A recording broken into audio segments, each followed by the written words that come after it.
Aquarians 18 November 2025। Let's see कि आज का divine message, goddess guidance, universal message क्या है। अभी एट प्रेजेंट क्या सुनने की ज़रूरत है कुंभ राशि के लोगों को। ये रीडिंग सभी एक्वेरियंस के लिए है। जेंडर स्पेसिफिक किसी भी चैनल पे रीडिंग नहीं होती। आप लोग सब एक ही तरह के क्वेश्चन करते हो कि ये रीडिंग मेल के लिए है, फीमेल के लिए है, या सन साइन से है, मून साइन से है। Tarot is all about energies. मैं ये कहती हूँ कि अगर आप एक्वेरियस हो भी नहीं और अगर आप मन से, दिल से किसी एनर्जीज को यहाँ पे आकर के सुन लेते हो तो भी आपको वहाँ पे आपके लिए कोई ना कोई आंसर मिल जाएगा। इसीलिए आप पिकअप आइल रीडिंग में जो चूज करते हो उसमें आपको आपकी कहानी मिल जाती है। समझो, इट्स ऑल अबाउट एनर्जीज, और एनर्जीज में जो इंटेंशन डाले जाते हैं वो मैटर करते हैं। और जब भी टैरो रीडर्स हम लोग मेडिटेशन में और आगे कार्ड्स निकालते हैं तो हम ये कहते हैं जो सुन रहा है, ठीक है। सो एनर्जीज अपने आप रिफ्लेक्ट बैक हो जाती है जो सुन रहा है उसके लिए। सो काफ़ी कमेंट थे मेरे चैनल पे, इसलिए मैंने ये बात कही। जेंडर स्पेसिफिक भी नहीं है और कोई सन साइन, मून साइन या कोई ऐसा भी नहीं है, सबके लिए है, ठीक है। लेकिन सब इक्वेरियंस के लिए है भाई, क्योंकि एक एक बहुत कलेक्टिव एनर्जी नहीं हो, इसलिए एक छोटा पार्ट कर देते हैं कि इक्वेरियंस, जो इक्वेरियंस मान रहे हैं। तो मोस्ट ऑफ द जो है वो 100% जो एक्यूरेसी है वो एक्वेरियस के साथ जाएगी। लेकिन अगर आप देखोगे तो आपको कोई ना कोई आंसर मिल जाता है, बिकॉज यूनिवर्स अगर आपको कुछ आंसर करना चाहे तो दुनिया की कोई ताकत आपको उस साइन को लेने से नहीं रोक सकती। All right, let's see Aquarius की 18 नवंबर का ओवरऑल मैसेज आपके लिए क्या है, क्या एनर्जीज हैं, क्या होने वाला है, क्या एक्सपेक्ट कर सकते हो, क्या गाइडेंस है यूनिवर्स की तरफ से। Please universe, please divine power, please spirit guides, please give me the accurate message which are in our higher goods. Thank you. Thank you so much. Thank you, my guardian angel, archangels. Thank you so much. All right. We have first house arrival. मैं एक card और लूंगी, मेरे instinct कह रहे हैं कि मुझे एक कार्ड और लेना चाहिए। 18 नवंबर 2025 for Aquarians. Thank you. We have past. So, सबसे पहले तो यहाँ पास्ट और अराइवल आ गया। कोई पास्ट का पर्सन, आपका एक्स, आपका कोई खास मित्र, आपका कोई कजिन, ऐसा कोई पर्सन जिससे आप पास्ट में अटैच थे, पास्ट में आपके साथ जुड़ा हुआ था, लेकिन फिर एक गैप आ गया, वो वापस आपकी जिंदगी में यहाँ पे आ रहा है, ठीक है। प्यार आपकी जिंदगी में आ रहा है। अगर आप देखेंगे तो 39 है जो कि 12 नंबर बनता है, और 12 का टोटल भी 3 होता है, और यहाँ 33 है, तो इट्स अ साइन। 333 नंबर, अगर आपने कहीं सुना कि आपको 333 नंबर जब भी दिखे तो ये होगा, तो इट्स अ साइन। मेरे को लगता है कि मेरी ही किसी रीडिंग में ये मैसेज मैंने आपको दिया है। 2 कार्ड निकालने का मतलब, और ओके सी एक्वेरियस 333 नहीं, it's 3333 3333। So basically it's a sign, ठीक है। और ये कुछ लव सिचुएशन से रिलेटेड है। वैसे भी सारे प्लैनेट रेट्रोग्रेड है, तो मैं ज़्यादातर लोगों के लिए देख रही हूँ कि कोई पास्ट की सिचुएशन वापस आपकी लाइफ में आ रही है, पास्ट का पर्सन आपकी लाइफ में आ रहा है, ठीक है। एंड इट्स गुड बिकॉज आप नॉस्टैल्जिक एनर्जी में जाने वाले हो, और वीनस एनर्जी आ गई तो ये कोई रिलेशनशिप हील होता हुआ, या कोई सिचुएशन हील होती हुई, कोई बॉन्डिंग बनती हुई किसी सिचुएशन में दोबारा से आप जाते हुए, जिसको आप पास्ट मान के छोड़ चुके थे उसको फ्यूचर में देखते हुए, उसको अपने प्रेजेंट में लाते हुए दिख रहे हो। सो काफ़ी पॉजिटिव एनर्जीज यहाँ पे मुझे दिखाई देती हैं। लेट्स सी गाइडेंस क्या है आपके लिए Aquarius. Guidance for Aquarius, thank you. We have storm and potion.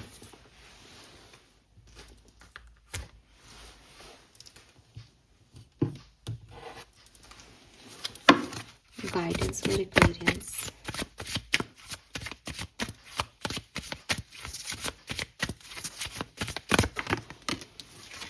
Arrogance.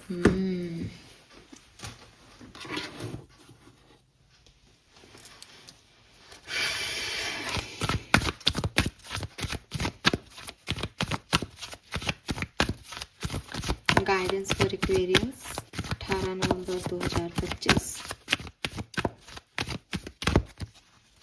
आज तो भाई दो दो ही कार्ड आ रहे हैं यहाँ पे। Yes, message in A bottle and between the word, again number 3। पता है ना एक्वेरियस, आज की पूरी रीडिंग मुझे ना लव लाइफ से रिलेटेड लग रही है आपकी। तो मे बी अगर आप वो लोग हैं जो अपनी लव लाइफ से रिलेटेड इश्यूज में परेशान है, तो ये पूरा गाइडेंस आज ज़्यादातर, मतलब मैं कोशिश करूँगी कि मैं इसके तरह तरह के बताने को, आप हर तरह का डिस्क्रिप्शन दे सकते हो, लेकिन जो एक एनर्जी मुझे मिल रही है वो लिटरली, झूठ नहीं बोलूँगी इस कुर्सी पे बैठ के, वो पूरी लव लाइफ के रिगार्ड में आ रही है। सो सी, अब नंबर्स की बात करते हैं। सबसे पहले तो नंबर 6, 6 नंबर, 6 आपके जैसे भी जुड़े, आप 24 से 6 मान सकते हो, आप 15 से 6 मान सकते हो, बट 6 नंबर की एनर्जी यहाँ पे बहुत सिग्निफिकेंट है। आपको नंबर वैसे भी दिख रहे होंगे तो, और आपको पता है वीनस की एनर्जी थी अभी, तो वीनस भी जो है वो 6 नंबर को रिप्रेजेंट करता है न्यूमरोलॉजी में, तो इसलिए भी मैंने 6 बताया। देन नंबर 3 नंबर में बिटवीन द वर्ड आ गया, 33 है यहाँ पे, 39 भी 3 है, और वीनस में 21 नंबर था उस पे कार्ड पे, ये रहा कार्ड, बॉटम एनर्जी थी आप लोगों की, इस पे भी 3 है। तो 3 नंबर बहुत सिग्निफिकेंट है। 33, 333 मेरे चैनल पे, किसी और चैनल पे अगर आपको ऐसा लगता है कि यस मुझे किसी ने कहा था कि 333 नंबर दिखेगा तो ये होगा, तो वही हो रहा है बेसिकली, ठीक है। एंड आपको भी दिख रहा हो सकता है 33, 44, 333, 444, ठीक है। ये सब बेसिकली एंजल्स के साइन है कि वो आपके चारों तरफ हैं, और आप जो भी आपकी इच्छाएं हैं या जो भी आपके लिए एक कार्मिक पैटर्न बनना है वो निश्चित हो चुका है। अब आपको उस रास्ते पे ले जाया जाएगा। देन नंबर 8, नंबर 7, नंबर 5, ये भी ऊर्जाएं हैं।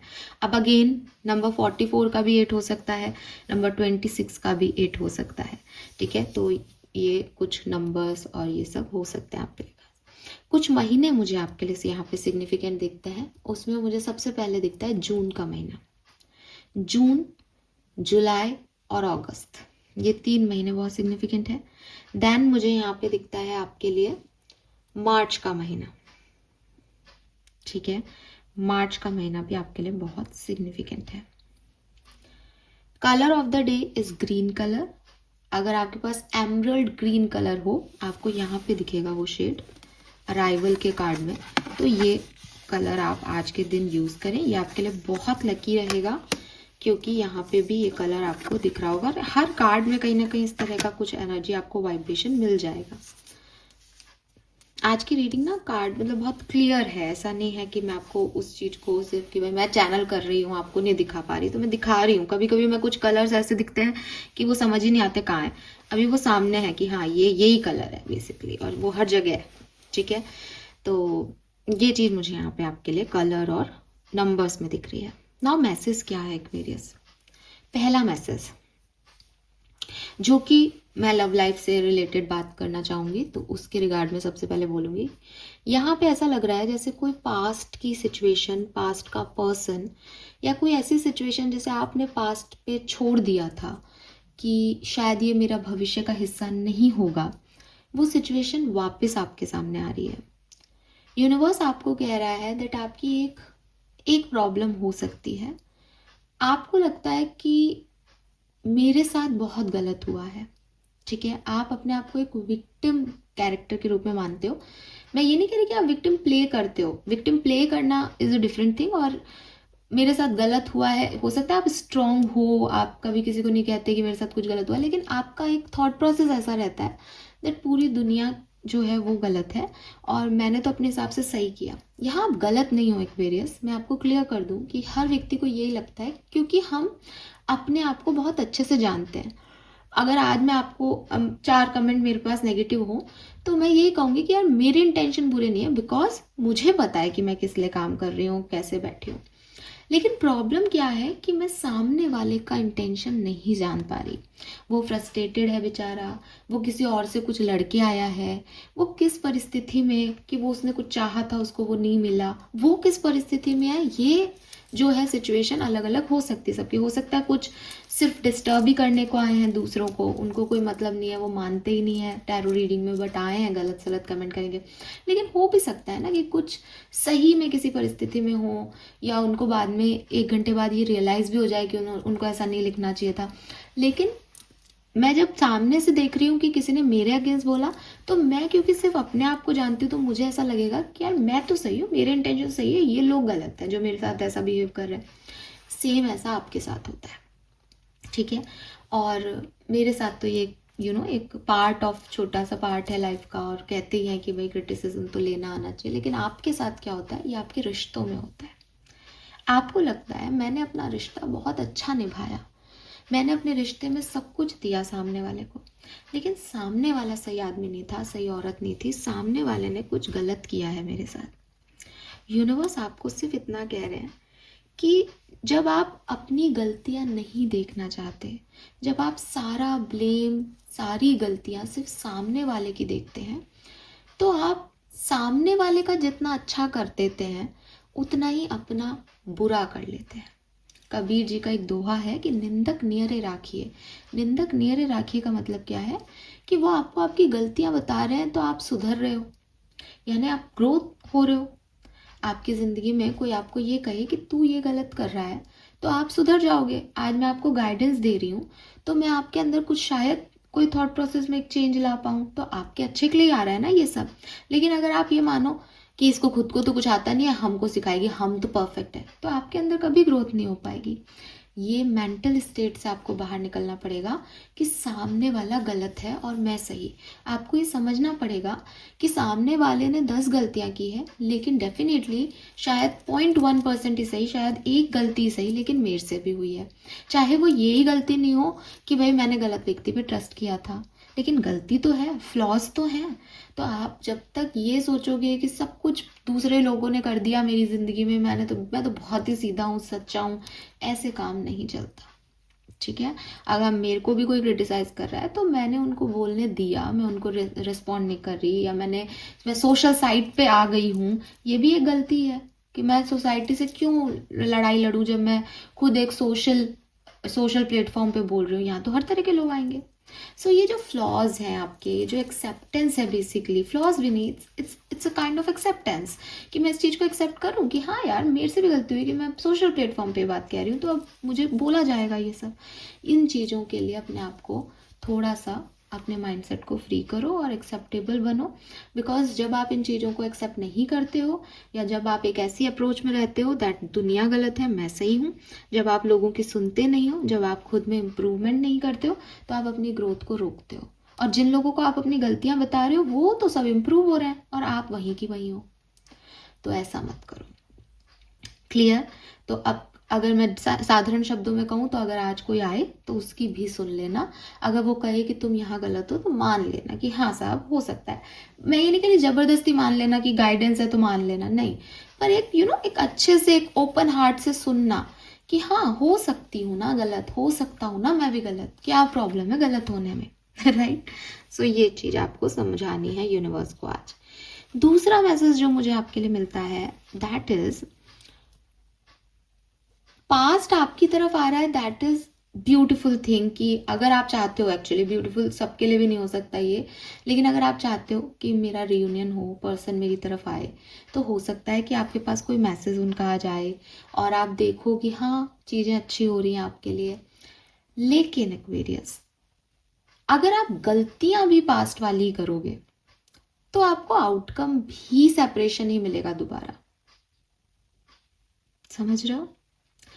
तो अगर आपका रियूनियन हो रहा है आज के दिन, तो कोशिश करो कि जो पास्ट में गलतियां हुई हैं उन्हें रिपीट नहीं करो।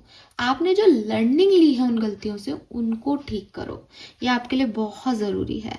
और आप में से काफ़ी लोगों के लिए मुझे ऐसा लगता है जैसे पास्ट में आपने किसी पर्सन को बहुत एक्स्ट्रा एफर्ट्स दिए अपनी लाइफ के, बहुत आप उनके सामने पूरे बिछ गए, तो उन्होंने आपको डोरमेट की तरह डील किया। अब आपको लगता है मैंने तो इतना किया मैम, इतना किया, और आप कह रहे हो कि मेरी गलती हो सकती है, तो आपकी गलती यही थी कि आप बिछ गए। अब आप सेल्फ केयर करो। समझ रहे हो? तो ये चीज आपको यूनिवर्स समझा रहे हैं कि पास्ट में जो कुछ भी कारण बना था सिचुएशन के खराब होने का, वो यहाँ रिपीट नहीं होना चाहिए। जब हम न्यू बिगनिंग कर रहे हैं तो हम हमारी लर्निंग्स को भी ध्यान में रखें। सिर्फ इस फ्लो में नहीं बहक जाएं कि अरे मज़ा आ गया, वापस से सब कुछ अच्छा हो गया। नहीं, सब कुछ अच्छा हुआ है तो सब कुछ गलत दोबारा भी हो सकता है। अब आपको यूनिवर्स ने अगर सेकंड चांस दिया है तो संभालो कि वो गलतियां दोबारा ना हो। क्लियर? देन एक और मैसेज, वो ये कि आप ऐसी स्टेज में हो सकते हो आज के दिन जहां आप कहीं से निकल के कहीं आगे बढ़ रहे हो। ये जो सिचुएशन होती है, चाहे ये आप एक प्रेजेंट में हो, आप अपने पास्ट के पास दोबारा जा रहे हो, चाहे ये ऐसा हो कि आपका पास्ट आपकी तरफ आए लेकिन आप उसको कह रहे हो कि भाई अब मुझे तुम्हारे साथ नहीं रहना, मुझे तो आगे जाना है। अच्छा, ये कोई पर्सन हो, ज़रूरी भी नहीं है, ये कोई सिचुएशन हो सकती है कि भाई अब ये दोबारा से आ गई है लेकिन अब मुझे इसमें कोई एफर्ट देने का मन नहीं है, मैं निकलना चाहता हूँ, जो भी है। लेकिन एक सिचुएशन से दूसरी सिचुएशन में कदम रखने की एनर्जी है। जब हम हमारे गेट से भी निकलते हैं तो आपको याद होगा कि पुराने ज़माने में दरवाजों के ऊपर ना एक लकड़ी लगाते थे, मतलब जहाँ मेन डोर होता था बेसिकली वहाँ पे एक, मुझे ना शब्द ही नहीं आ रहा उसके लिए, चौखट होती थी, अब उभरा हुआ हिस्सा होता था। जब आप किसी घर में एंटर करते हो या लाइफ में किसी नई सिचुएशन में एंटर करते हो या कहीं पे भी जब आप जाते हो तो बहुत ही सोच समझ के पॉजिटिव वाइब्रेशंस के साथ आगे बढ़ने की ज़रूरत होती है। जिस एनर्जी से हम किसी काम की शुरुआत करते हैं उसी एनर्जी में वो काम ढल जाता है एक्वेरियस। अगर आपको आपकी एनर्जी समझ में नहीं आ रही, या आप हर व्यक्ति नहीं समझ सकता कि क्या मैं तो अच्छे मन से ही आया था फिर भी बिगड़ गया, तो ये एक्चुअली में बहुत डीपर जो है वो मीनिंग होता है इस बात का कि इंटेंशन, प्योरिटी, शारीरिक प्योरिटी, आत्मिक प्योरिटी, बहुत सारी चीज़ें हैं। तो मैं आपको साधारण शब्दों में अगर इस बात का मतलब समझाऊं तो ये, मैं कहाँ से निकल रहा हूँ और मुझे कहाँ जाना है, मेरी मंजिल क्या है, मेरा रास्ता कैसा है, इन सब पे पूरी तरीके से विचार करके इस ट्रांजिशन फेज में आगे बढ़ने की ज़रूरत है एक्वेरियस। ऐसा नहीं हो कि आपको बाद में इस सिचुएशन पे पछतावा हो। और ये पछतावे मुझे दो काइंड के दिखते हैं। एक, मैंने इस सिचुएशन को वैसे ही डील कर लिया जैसे पहले किया था, ये वापस बिगड़ गई। दूसरा कि मैंने जल्दीबाजी में उस दिन ऐसे बोल दिया, उस दिन पता नहीं क्या हो गया था, मुझे मैसेज देख के मैं बहुत इमोशनल हो गई या मुझे बहुत गुस्सा आ रहा था तो मैंने कुछ नहीं किया। आपको बाद में इस चीज़ का रिग्रेट हो सकता है जो आप आज करो, तो क्योंकि ये नॉस्टैल्जिक एनर्जी में जा रहा है थोड़ा सा। तो समझना और फिर आगे बढ़ना। ये मान लो कि वो चौखट बनी हुई है, अगर आप ऐसे ही जैसे चल रहे हो वैसे ही इसमें से आगे निकल गए तो आप गिर जाओगे, बिकॉज यहाँ एक ऊंचाई पे जगह है ना, तो देख के चढ़ना पड़ता है कि पैर को उठा के चलो, सोचो एक बार कि बढ़ना है कि नहीं। फाइन। सो ये मैसेज मुझे आपके लिए मिल रहे हैं एक्वेरियस, और ये मैसेज बहुत डीपर लेवल पे है। मैं फिर कह रही हूँ, या तो ये इतना ही सिंपल है कि कोई आ रहा है उसको मैं जाना है या नहीं, या ये बहुत ही डीपर इनसाइड है किसी के मन का कि उसको अब आगे अपनी ज़िंदगी में कैसे बढ़ना है। तो अगर मैं अब लव लाइफ से हटके कोई एक नॉर्मल बात करूं आपको आज के कार्ड्स की, तो आज के कार्ड कह रहे हैं कि आज के दिन कुछ पुरानी सिचुएशंस आपके सामने दोबारा आ सकती हैं। इन सिचुएशंस में आप क्योंकि पहले भी कभी रहे हो तो कोशिश करना कि पहले जो आपने लर्निंग ली है उनसे, जो भी लर्निंग आपने लेसन लर्न किए हैं उनका ध्यान रखते हुए अब आगे बढ़ो। इस पूरे सिनेरियो में खुद से प्यार करना, खुद को प्रायोरिटी पे रखना कभी मत भूलना, और अपने आप के फ्लॉज देखना कि मेरे से ये कहानी में पहले क्या गलतियां हुई थी और मैं अब कैसे सुधार कर सकता हूँ। या हो सकता है कोई एक ऐसी सिचुएशन आपके सामने वापस आए जिसमें आपने पहले सही तरीके से रिस्पॉन्ड नहीं किया था, तो अब कैसे रिस्पॉन्ड करना सही होगा, इस चीज़ को समझने की कोशिश करना और सोच समझ के आगे बढ़ना। ये गाइडेंस है आपके लिए। Fine. Thank you so much मुझे सुनने के लिए एक्वेरियस। चैनल को लाइक और सब्सक्राइब कीजिएगा।